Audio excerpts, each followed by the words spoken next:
नमस्कार विद्यार्थी मित्रांनो, मराठा विद्या प्रसारक समाज संस्थेच्या SVKT कला विज्ञान आणि वाणिज्य महाविद्यालय देवळाली कॅम्पच्या अर्थशास्त्र विभागातून मी डॉक्टर जयश्री जाधव आपणा सर्वांचं सहर्ष स्वागत करते। विद्यार्थी मित्रांनो, आज आपण आंतरराष्ट्रीय अर्थशास्त्रामधील पुढील भाग अभ्यासणार आहोत।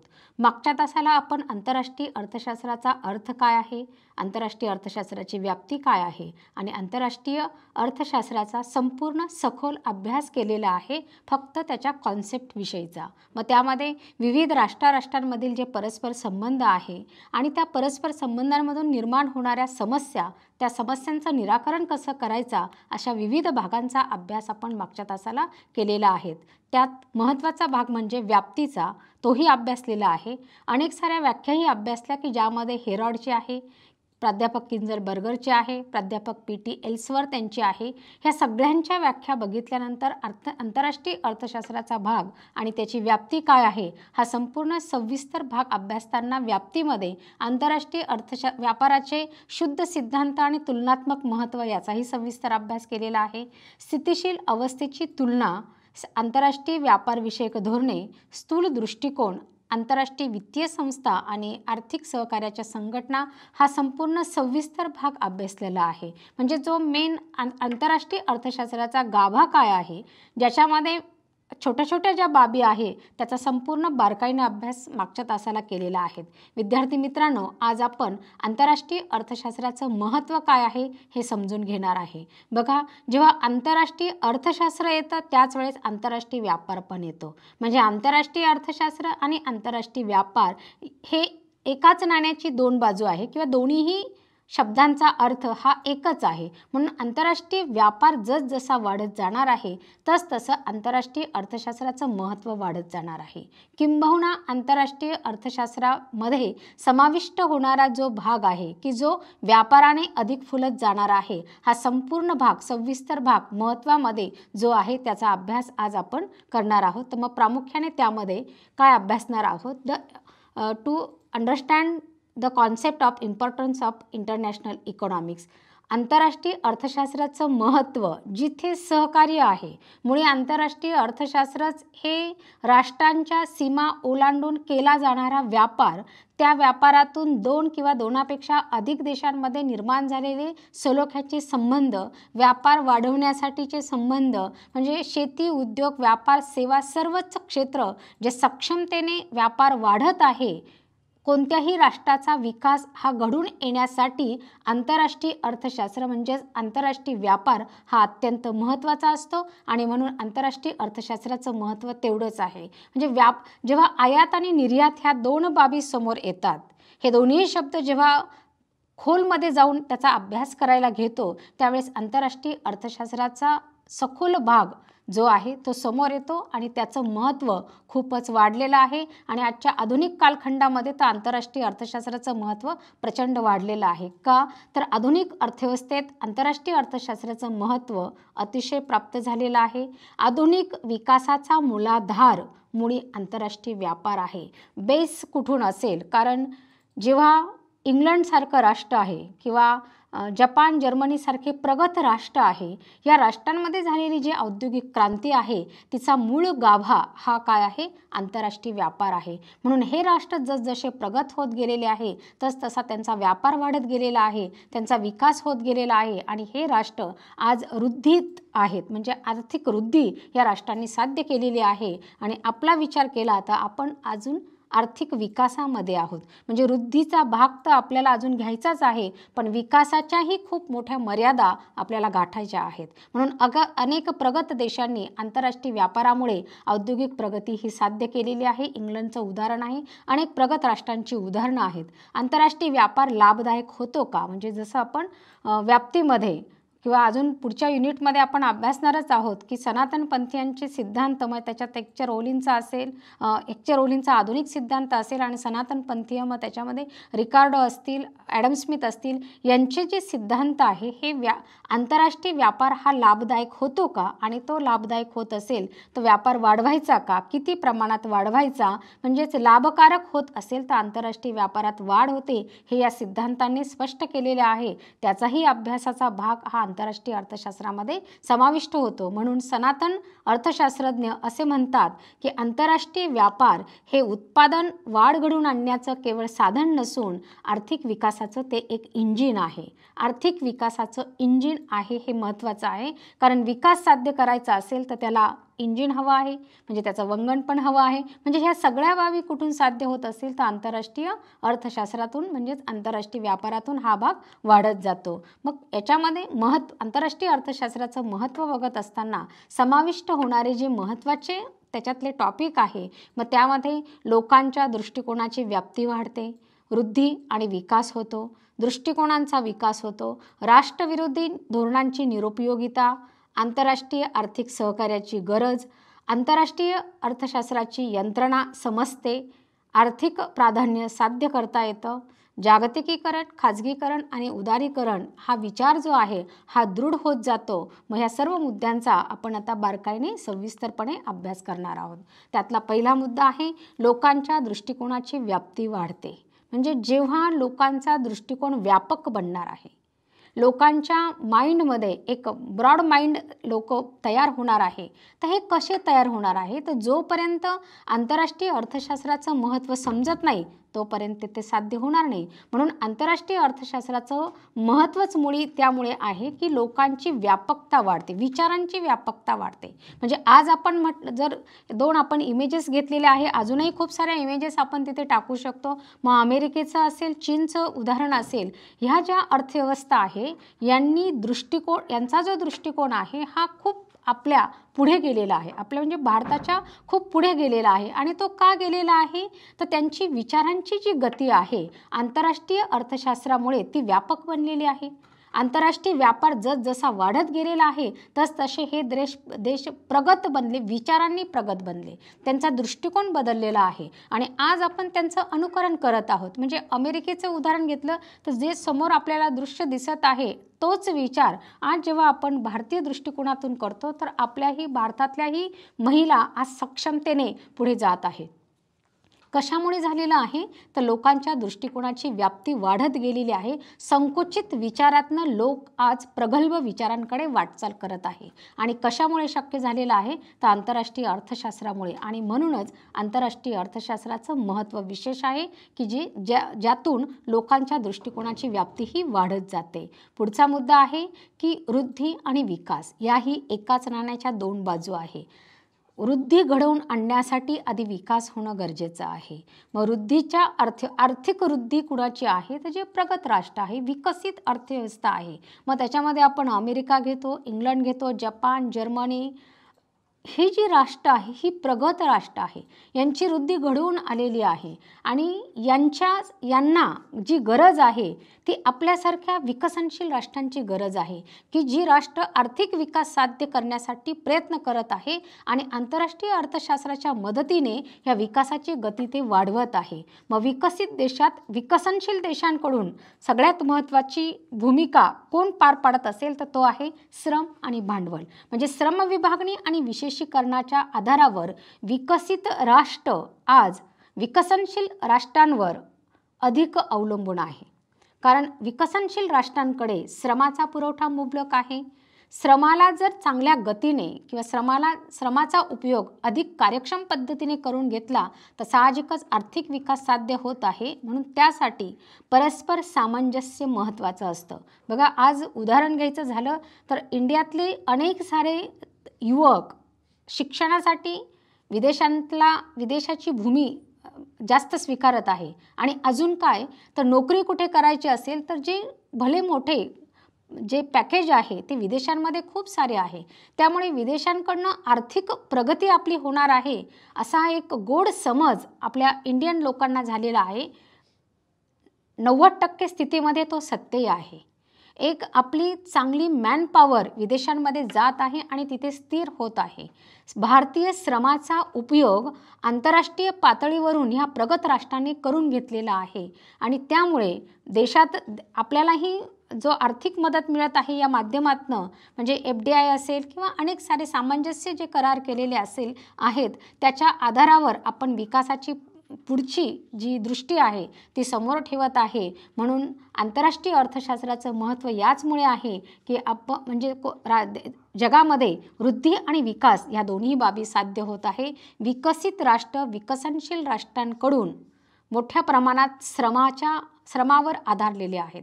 म्हणजे श्रमाची भूमिका त्यांच्या देशामध्ये महत्त्वाची आहे, भांडवलाची पण आहे. आणि विकसनशील राष्ट्रांना भांडवलाचा प्रवाह ह्या विकसित राष्ट्रांकडून येत आहे.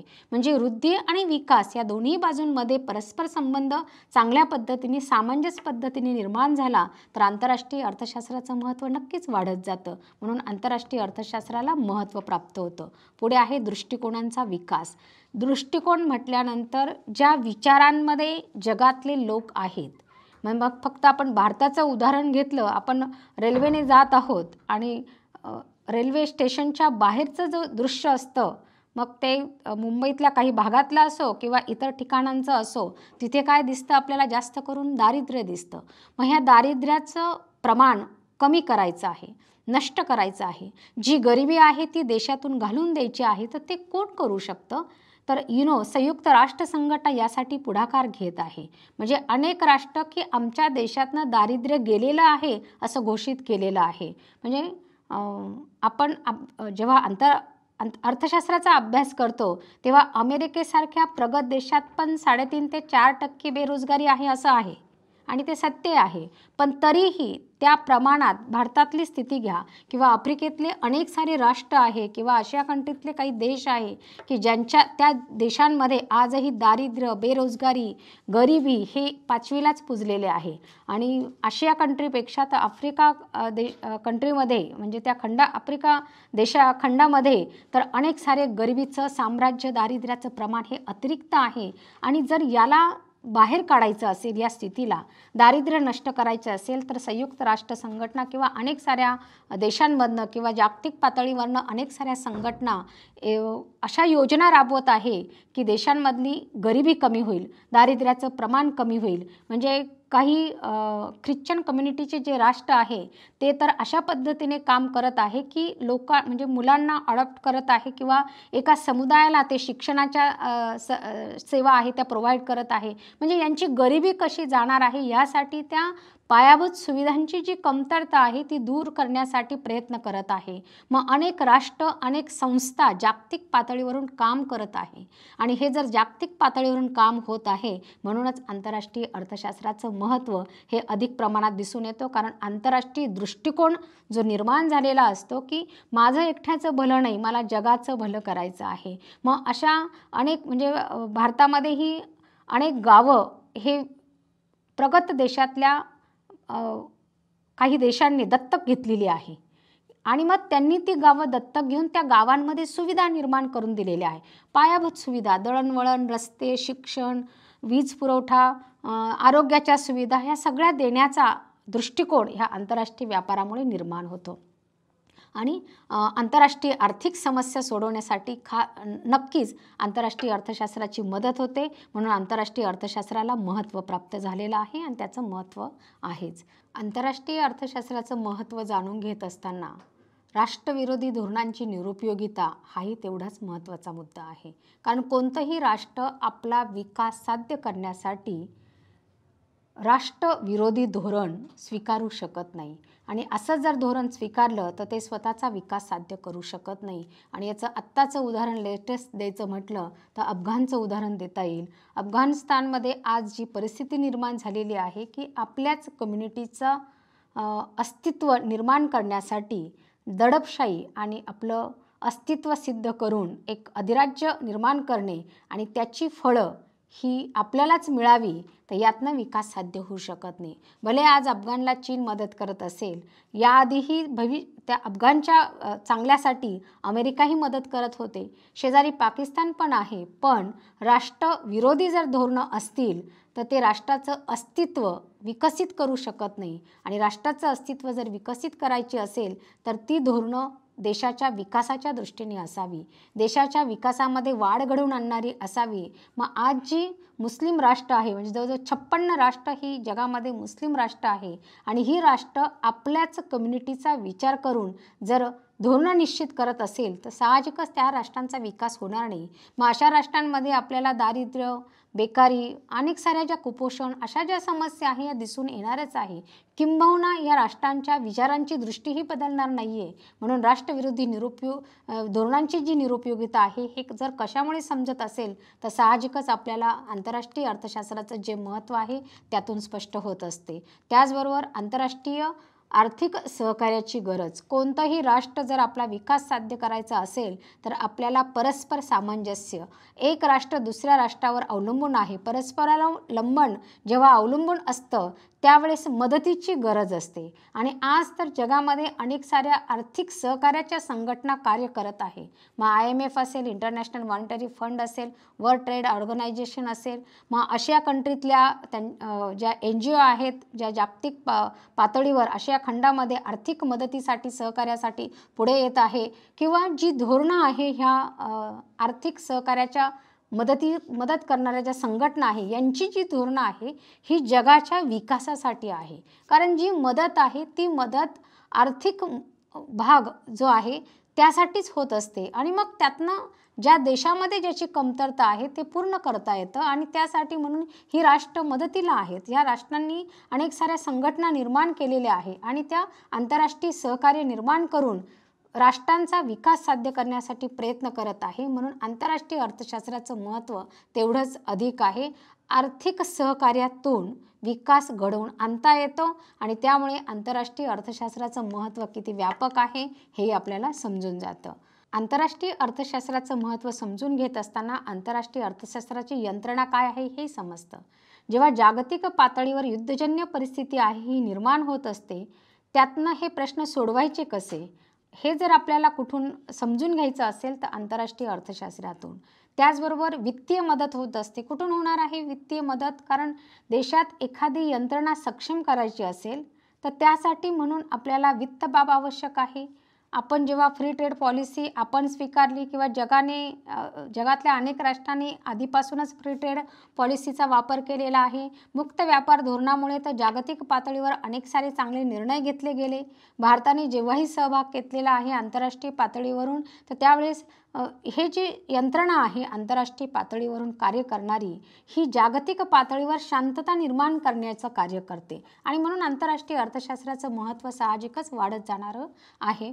त्यानंतर आहे आंतरराष्ट्रीय अर्थशास्त्रामध्ये आर्थिक प्राधान्य साध्य करणे.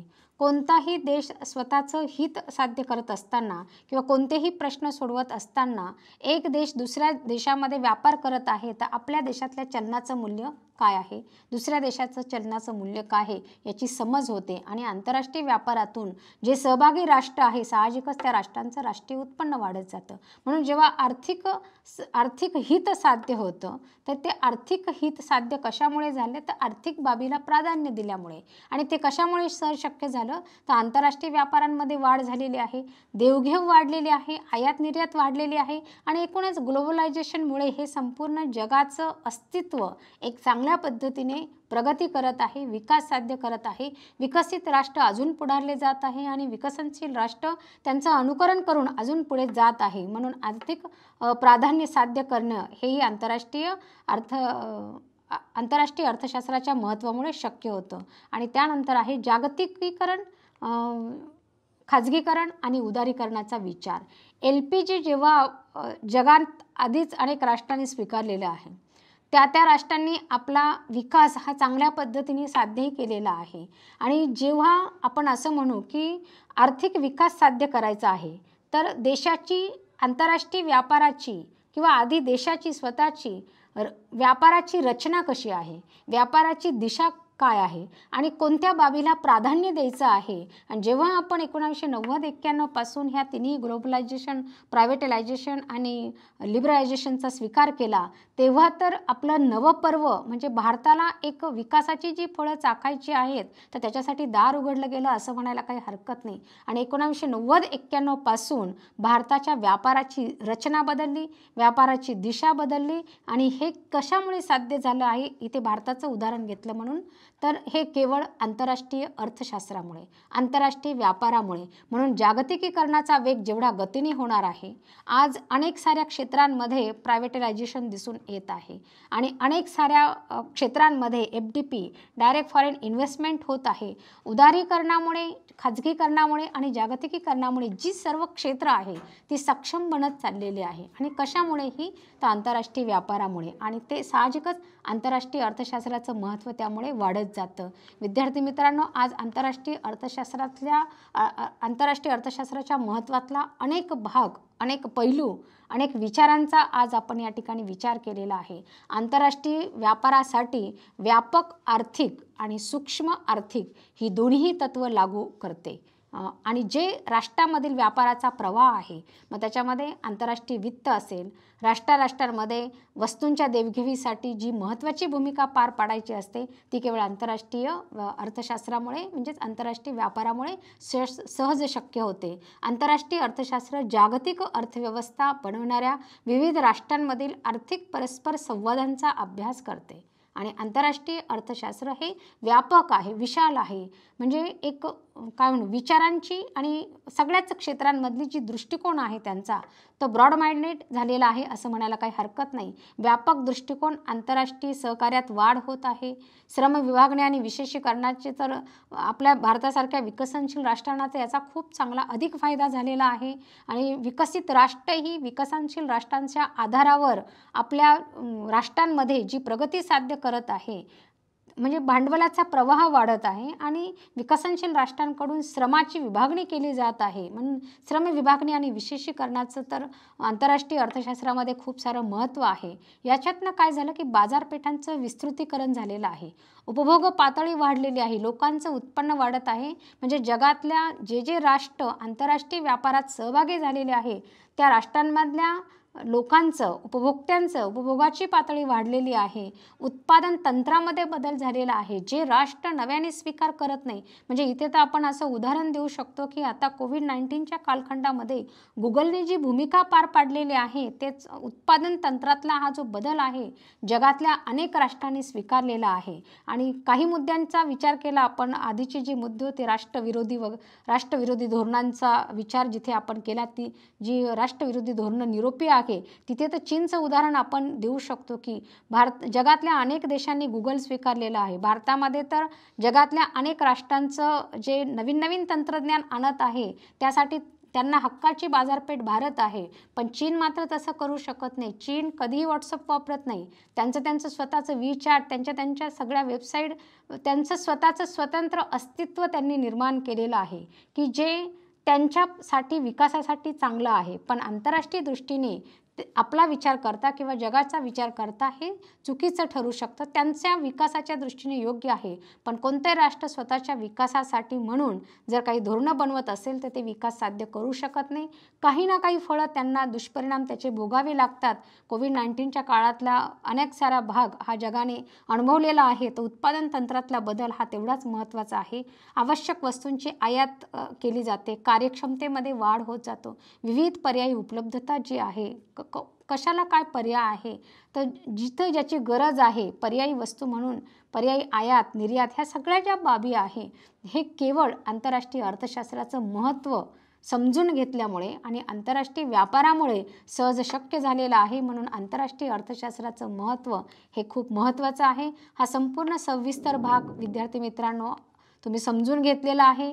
तुम्ही जेही समजून घेतलेला आहे तो भाग लक्षात घेऊन तुमच्यासाठी होम असाइनमेंट आहे की तुम्ही छान पद्धतीने ती लिहून आणायची आहे. आंतरराष्ट्रीय अर्थशास्त्राचं महत्त्व सविस्तरपणे मांडायचं आहे. जे विचार तुमच्या मनामध्ये रुजलेले आहे ते मांडण्याचं काम इथे तुम्ही करायचं आहे आणि हे तुमचं होमवर्क आहे, होम असाइनमेंट आहे. विद्यार्थी मित्रांनो, पुढच्या तासाला आपण आंतरप्रादेशिक आणि आंतरराष्ट्रीय व्यापारातील फरक काय आहे याचा अभ्यास करणार आहोत. आंतरप्रादेशिक व्यापारही तेवढाच महत्त्वाचा आहे आणि भारताचा विचार करता भारत एक खंडप्राय देश आहे. भारतात अनेक राज्य आहे आणि प्रत्येक राज्याचा व्यापार चलन जरी एक असलं देशातलं तरी व्यापाराच्या दृष्टिकोनातून आंतरप्रादेशिक व्यापारही तेवढाच महत्त्वाचा आहे. म्हणून आंतरप्रादेशिक व्यापार म्हणजे काय आणि आंतरराष्ट्रीय व्यापार म्हणजे काय यातला जो भाग आहे हा आपण पुढच्या तासाला सविस्तरपणे अभ्यासू. आज थांबू. धन्यवाद.